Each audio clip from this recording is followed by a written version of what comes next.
Hey there, Grumpy Old Fart here. I'm doing a Cryptid Encounters video on the Dillsboro Vampire.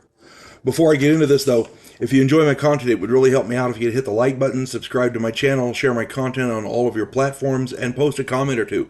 Remember, I welcome your comments, even if you disagree with me. If you enjoy a good book, check out my author page on Amazon.com. My pen name is H.L. Anderson. You can find all of my books there. Hope you find something that interests you, and I hope you enjoy reading it. The tabletop role-playing game Outlaw Trails that I talk about in a lot of my videos is set to be released on March 1st, so everybody can play. It's going to be awesome. Hope you get it and hope you like it. God bless you all. Now, the Dillsboro Vampire. Dillsboro, North Carolina, is situated between Asheville and Chattanooga in Jackson County, North Carolina. For generations, residents of the town and surrounding area have had sightings and encounters with a giant bat-like creature with a 10-foot wingspan, glowing red eyes, and long, sharp fangs. Mostly the creature is spotted flying through the night sky or perched in a tree watching people, but possibly stalking them, we're not sure.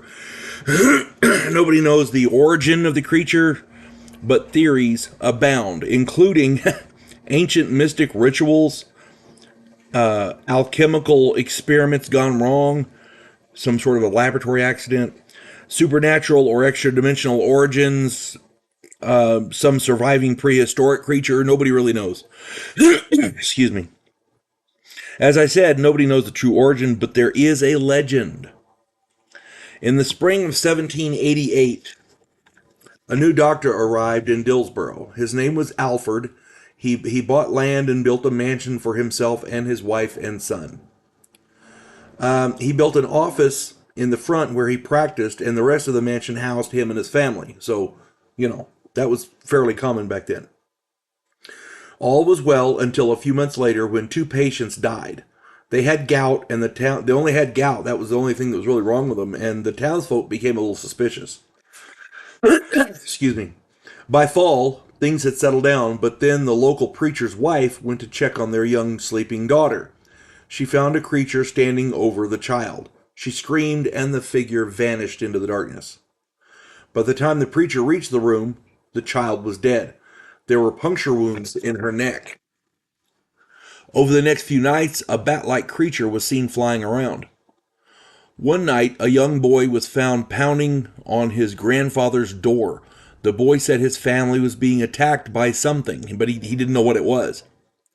The grandfather, gathered help and rushed to their aid. They found the boy's parents and two siblings dead. All four had puncture wounds on their neck. The area was searched for several days, but the attacks and sightings stopped. Time went on, winter set in, and in February of 1789, several townsfolk heard cries for help coming from a home on the edge of town. Several men ran to help, and they saw a dark figure running down the hill toward Dr. Alfred's home. They figured if something bad happened, that's where, if something bad happens and you get hurt, you're going to run to the doctor's house. So that's what they figured this dude was doing. When they entered the home at the top of the hill, they found the residents, a young couple, dead with puncture wounds in their necks. Nobody else lived there, so they knew it wasn't one of them running down the hill, so they immediately headed to the doctor's house. They demanded entry. The doctor refused to let them in, so they pulled him out. They tied him to a tree to keep him out of the way. And then they went and they searched his home. The place was empty. His family was gone and nobody else was there. In the cellar, they found 3 coffins. 2 were empty, but one held his wife. She woke up and began screaming curses at them. Dr. Alfred and his wife, were both hanged. Then their bodies were placed inside their mansion, and the mansion was burned to the ground. Alfred's 15-year-old son was never found, but sightings of the bat creature continue to this day. It is worth noting that this vampire story predates even John Polidori's vampire story from 1819. This guy Polidori wrote a vampire story, and as I understand it, it was before Bram Stoker's version. So I'm not getting into that debate. My point is, This predates even that earlier story from 1819. So people at that point probably didn't even know what a vampire was, at least not from any literature.